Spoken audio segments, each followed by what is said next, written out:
But let's start with an instance of so-called diversity and tolerance overstepping the mark. It's going to be a big weekend in Sydney, kicking off a massive week, and it's all going to kick off tomorrow night when one of Melbourne's favourite daughters takes the stage. You might have heard of her. Here she is from 29 years ago.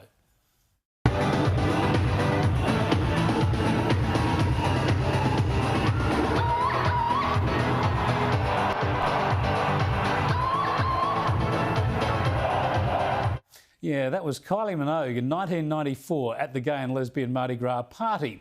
She is, of course, a global sensation, still going strong, still a favourite on the gay scene. And Kylie's going to headline the opening concert for World Pride tomorrow night in Sydney, with Mardi Gras happening the following night.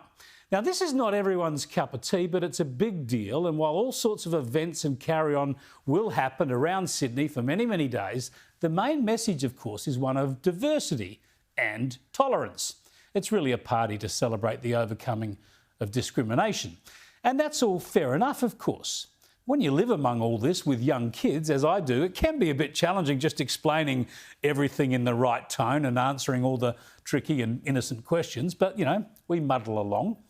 But then the trouble is, some group comes along and commissions a World Pride mural like this, right in the middle of the city, mixing up sado masochism, gay pride, gimp suits and kids' teddy bears in one very public location. I mean, someone went too far, didn't they? Certainly some people thought so. At what point does inclusiveness pass too far? You got a fat man that's naked in a gimp costume with a cute teddy bear hat, right in Wynyard.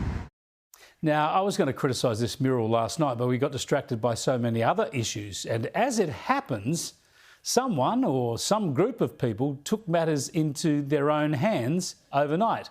They painted over the mural and daubed the words, "Leave the kids alone," right across it. I mean, hardly surprising, is it? A provocative mural provoked a response.